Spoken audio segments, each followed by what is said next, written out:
Yang berikutnya adalah makruhatuha. Kita cepat saja karena ini sedikit lagi. Makruh dalam sholat. Yang pertama tarku kashfi yadaihi inda taharrumihi. Tidak membuka kedua tangannya ketika taharrum. Ya.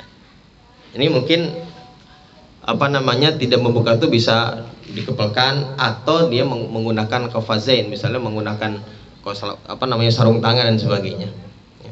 Nah itu juga hukumnya makruh dalam sholat. Ya.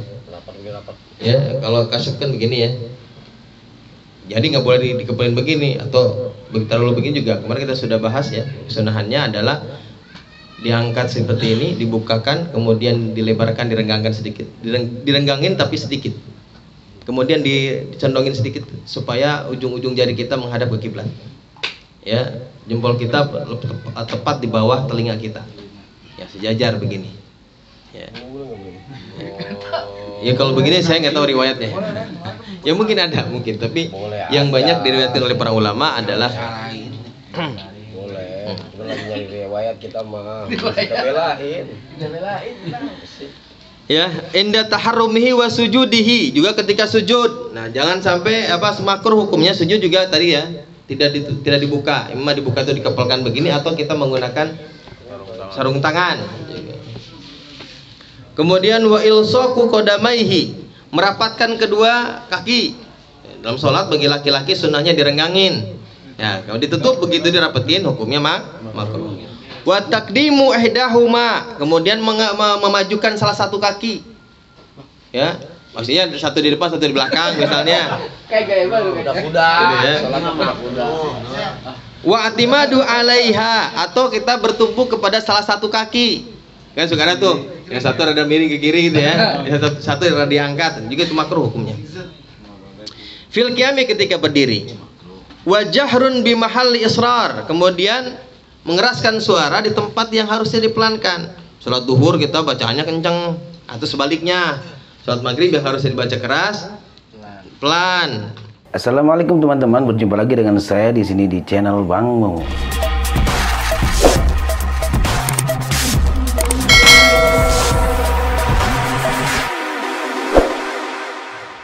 Tuh. Wa jahrun bi mahalli israr wa aksuhu. Wa khafdu ra'sin fi ruku. Nih, lihat. Ya, kemudian menundukkan kepala dalam ruku. Kemudian kita sudah bahas ya bagaimana ruku, jangan sampai kepala kita terlalu bawah ya, kemudian terlalu nunduk juga. Jadi usahakan punggung kita sejajar dengan kepala kita sehingga kepala kita melihat ke tempat sujud ya. Jangan lihat jempol kaki, tapi tempat sujud. Biasanya kalau lihat jempol kaki, kepala kita cenderung nunduk ya. Wa mukhalifatu tartibi dzakarnahu, kemudian katanya menyalahi tertib yang sudah kami sebutkan ya. Kemarin dalam sunah-sunah kemarin sudah disebutkan tuh urutan-urutannya. Nah, kalau menyalahi urutan-urutan itu maka kemungkinan juga makruh gitu ya. Madzakarnahu fi wad'i a'dha'i sujud, tuh dalam meletakkan anggota sujud misalnya. Kemarin kan gini. Sunnahnya meletakkan anggota sujud itu adalah yang pertama lutut dulu, baru telapak tangan, baru jidat. Nah, ini tertibnya seperti itu misalnya. Nah, kalau misalnya tangan dulu itu hukumnya makruh kalau menurut mu'alif di sini. Ya. Atau misalnya jidat dulu, wah apalagi itu mah karena membahayakan. Ya. Tapi mungkin bagi orang yang sudah sepuh misalnya, itu bisa jadi tangan dulu sebelum dengkul. Karena kadang-kadang dengkulnya nggak kuat atau udah nggak lentur lagi gitu. Ya semurat misalnya ya, bisa jadi. Tapi bagi kita yang masih bisa, maka sunnahkan tertib meletakkan anggota-anggota sujud. Wa basu dzira'ain 'alal ardi, kemudian katanya melebarkan dua sikut di atas tanah, agak begitu ya. Jadi jangan dirapatkan begitu ketika sujud. Wa tarku wad'il anfi fihi. Kemudian juga makruh meninggalkan tuh. Makruh meninggalkan meletakkan hidung. Jadi hidung itu kan sunnah. Jadi begitu kalau sujud, hidung sunnah ditempelin. Kadang-kadang kan kita mah jidat doang. Coba. Ya, jarang banyak yang tidak menempelkan hidung. Nah, itu hukumnya sunnah. Wa tarku rajulin mujafatu fihi. Kemudian laki-laki meninggalkan mujafah fihi dalam sujud, wa fi ruku dan ruku. Ya, kemarin juga disebutkan tuh, laki-laki sunnah merenggangkan antara paha dan perut, kemudian antara sikut dengan lambungnya. Jadi jangan ditempel-tempelin nih ketika baik itu dalam ruku ataupun dalam sujud. Nah, kalau ditempelin begini, tangan kita nempel dengan lambung kita nih, sikut kita nempel, hukumnya makruh. Tangannya panjang banget tuh ada. Tangannya panjang banget. Ya, tapi yang asal renggang aja, jangan begini juga. Kalau begini juga kasihan orang sebelah nanti mau sujud. Repot ganggu orang ya. Ganggu lampok orang kalau itu bos nggak boleh. Normal aja. Normal aja, normal ya. Lampok bos. Ada sih ya. Wa tarku ta'awudin. Kemudian meninggalkan membaca ta'awud tuh. Kalau dalam berdiri, setiap berdiri itu sebelum kita membaca Fatihah sunnah ta'awud. Baca a'udzubillahi minasyaitonir rajim. Nah, itu sunnahnya setiap kali berdiri sebelum membaca Fatihah. Ya, sunnah. Kalau meninggalkan berarti makruh. Tetapi katanya kalau sudah membaca basmalah maka tidak sunnah membaca ta'awud. Kehilangan kesunahan. Berarti kehilangan kesunahan itu makruh gitu ya? Iya, makruh.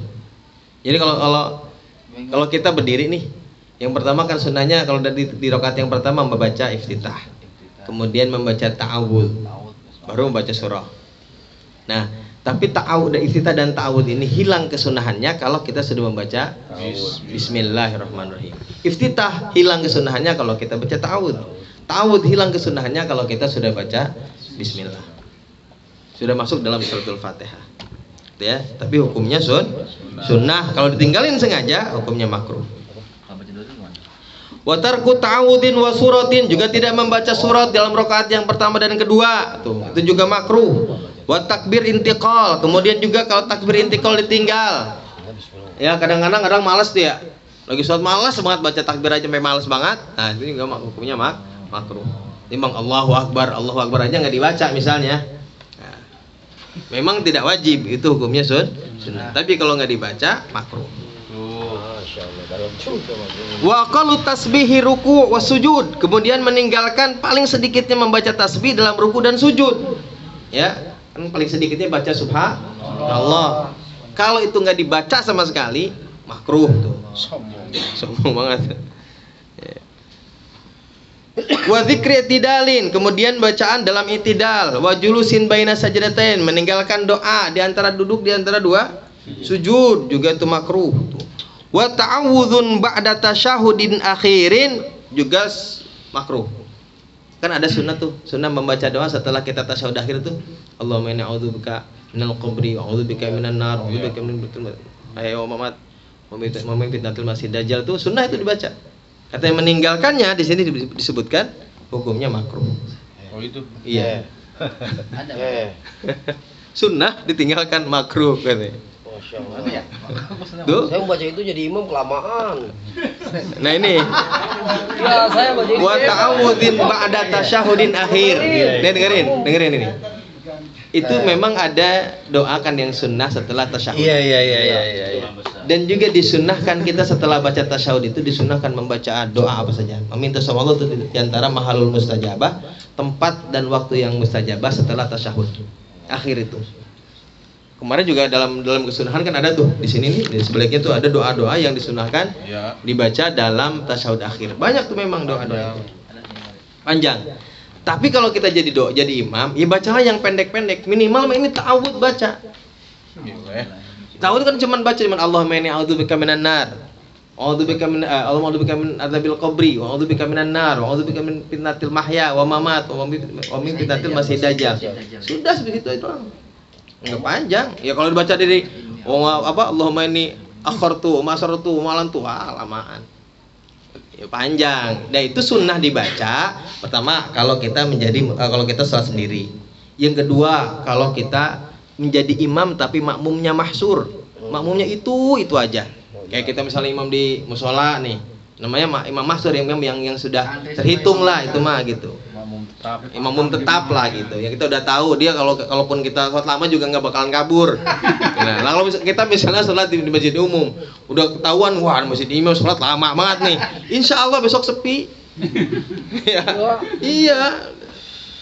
Orang wah jangan pemberian masjid ini sholatnya lama di sini mah sepi. Iya. Itu membuat lari jamaah. Iya. Karena tidak disunnahkan berlama-lama memang jadi imam itu. Kecepatan jangan, kelamaan juga jangan. Katain besok. Lama bener salamnya. Belum ngomongmu imam. Kemudian nih wa isra'un ini terburu-buru.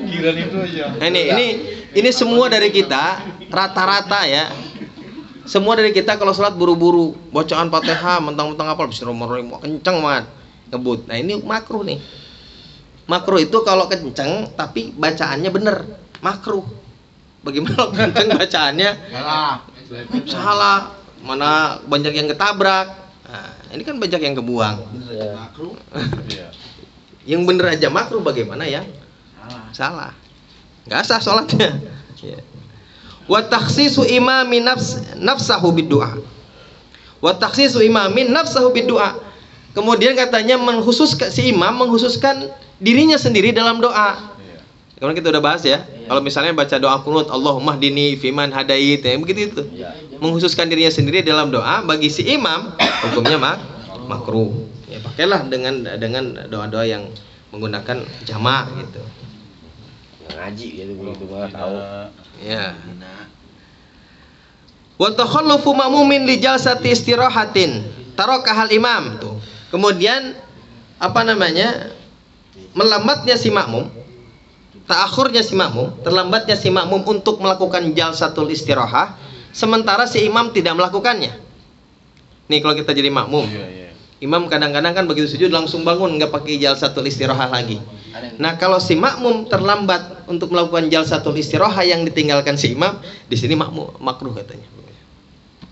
Harus ngikut ya. Ikut aja imam udah. Bangun, jangan pakai jalsatul istirahah lagi. Ya. Iya.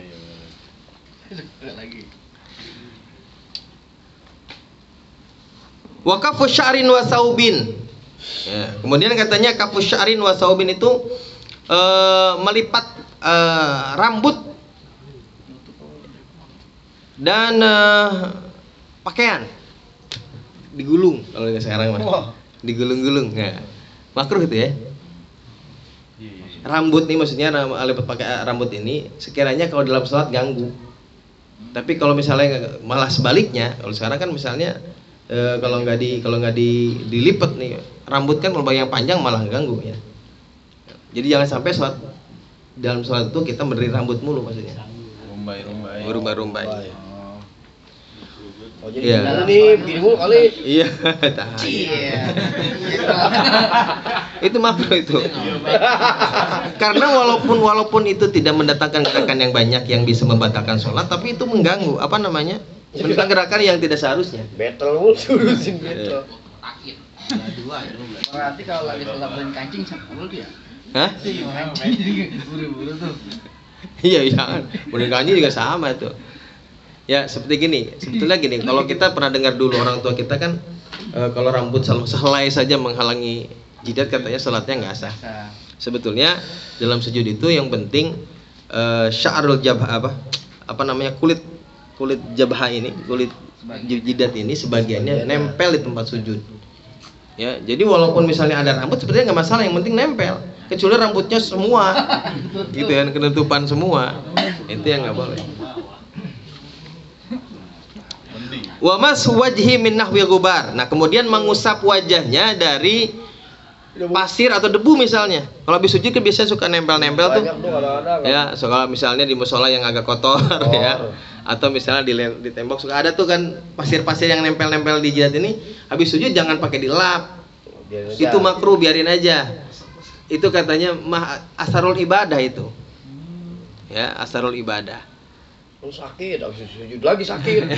Batu, Ya, pelan-pelan. Kagetin, jalan diri. batu. Ya. Hukumnya makruh katanya gitu. Salatnya lagi.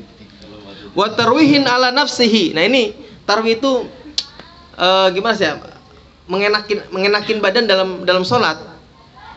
Kan suka ada orang yang sholat yang kayak Allah apa gimana sih? Nyan santai gitu, ada orang santai buat sholat tuh. Saking malas ya kadang orang santai. Ya, apa namanya? Ya ngayun gerakan dalam sholat tuh. Nggak serius dah. Ya serius ya. Kan ada sekarang terus Allahu Akbar begitu. Berleha-leha dalam sholat gitu. Mungkin bahasa yang enak begitu. Lebih bijaksana sih. Ya. Masih bertekin kali ya? Ah? Masih bertekin juga kali ya? Ya, apa saja? Tekin kan ngenakin badan. Iya. Apalagi itu tabrik itu apa namanya? Itu memang makruh kalau itu. Kalau itu makruh itu. Apa namanya? Bunyiin tangan tuh. Bangun. Ya, bangun. Iya. Keretakin itu makruh. Tapi intinya dalam sholat itu ngenakin badan kita ini, ngenakin itu ya tadi enggak. Mestinya kan kalau dalam sholat itu khusyuk dalam sholat itu termasuk gerakan kita ini bukan kan orang-orang ngantuk nih malas Allahu Akbar kayak banting ke badan kalau mau tidur gitu gimana sih? Iya, gitu. Itu hukumnya makruh dalam sholat. Wa basku amaman wa yaminan. Ya. Kemudian busok nih, meludah ke depan atau ke arah kanan. Kemarin udah bahas ya. Kalau ada sesuatu misalnya makanan di mulut kita misalkan atau misalkan ludah terlalu banyak nih dan kita khawatir ludah yang kita dalam mulut ini bercampur dengan sisa-sisa makanan. Kalau ditelan takut ada makanan yang ketelan. Karena berasa nih ada makanan nih. Kalau ketelan takut ketelan semua. Sunnah dibuang. Ya, dibuang kalau ganggu, buang tapi buangnya jangan ke depan, jangan ke kanan. Makruh. Kiri. Enggak ke bawah dah gitu. Kiri bawah gitu ya. Kalau gitu doang mentar ke samping kena orang. Biasa dicomot begini. Comot. Comot enggak apa. Kalau dicomot gitu. Peperin. Kalau dicomot kan nanti mendatangkan gerakan. Alhamdulillah gitu ya, jangan ludahnya juga yang ya jangan ludah yang bagaimana gitu, apalagi kalau di musola di masjid ya. Kalau di musola di masjid yang ludah itu jelas haram karena nanti akan mengotori masjid atau musola. Ya makanya ya sekiranya lepehin aja dikit. Kalau enggak ditaruhnya di mulut, bentar. Karena itu justru takutnya kan biasanya kalau ada ludah yang ada makanannya, kalau secara dibiarkan kemudian ketelan itu bahaya, artinya membatalkan sholat. Karena makan secara sengaja, walaupun sedikit. Makanya taruhnya di mulut, jangan terlupa. Kalau lupa makan enggak. Wa isyaratun mufhimatun, kemudian memberikan isyarat dalam sholat kepada orang lain dan isyarat yang dapat dipahami. Ya, memberikan isyarat nih. Ya, misal ngedipin. No, ada tamu misalnya ngedip ya kan, buat pintu atau apa. Nah ini kan sebetulnya kalau menggerakkan badan 5 anggota badan kemarin yang saya jelaskan itu tidak membatalkan sholat. Memang tidak membatalkan sholat kecuali kalau ada qasdut talaub, kalau main-main. Nah bagaimana sekarang nggak talaub? Karena misalkan assalamualaikum berisik banget tuh orang, bukan pintu ada orang lewat ada. Oh no. Kode ngasih kode itunya ya. Atau ngasih kode itu juga seperti misalnya kita baca ayat dikencengin. Ya, isyarah. Itu isyarah mufhimah. Juga sebetulnya makruh. Makruh. Assalamualaikum.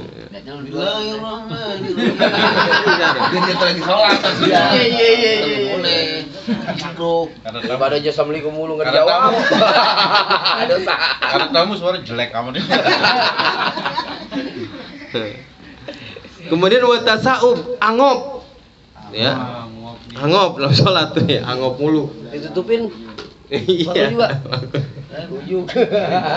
Makanya sholatnya Kan aku mah Tahan. spontanitas kayaknya ya. Iya, tahan. Jangan sampai angop yang pretek gitu yang berbunyi. Ya kan ada sampai yang lebar betul. Tahan gitu, tahan. Lagi sholat kan bisa ditahan, bisa ya. Ya walaupun dengan susah payah gitu. Jangan sampai mangap banget lah gitu. Wa ikhtisarun, kemudian ikhtisar, serba ringkas dalam sholat. Iya, pendek-pendek semua. Yang paling sedikit harusnya misalnya baca tasbih 3 kali cukup sekali gitu kan. Ya. Wa atimadun alal yadil yusra fil julus, kemudian katanya bertumpu kepada tangan kiri ketika duduk. Nah, misal duduk misalnya gini gitu. Kan ada. Begini. Ya. Tuh, i'timad ya, bertumpu kepada tangan kiri dalam duduk. Wa taqlibul yadaini inda taslimatain. Nah, kemudian juga katanya membolak-balikan tangan, kedua tangan ketika kita membaca salam. Mungkin ada sebagian orang kalau lihat iya. gitu, assalamualaikum diginiin tuh. Ada dulu itu gitu ya. Itu makruh tuh. Berarti Iya. tidur ngaji tuh. Enggak boleh. Ya sudah ada kan ya? Iya, Assalamualaikum. Assalamualaikum gitu. Ini Kecil dia ngajarin. Banyak itu. membolak-balikan tangan ketika taslim membaca salam itu hukumnya makruh. Oh, berarti dia ngajinya tidur. Dulu. Ya udah. Jadi udah tahu nih. Mungkin kitabnya lain kali. Lo. Wallahu a'lam bishawab. Alhamdulillah. Ini kalau masih panjang, Kalau kata dia Ya. dibuka begitu. silakan bagi yang mau tanya. Minum. Ya. Ayo ngopi silakan. Dia tidur itu mau. Ya, sambil dimakan. Sambil ngopi.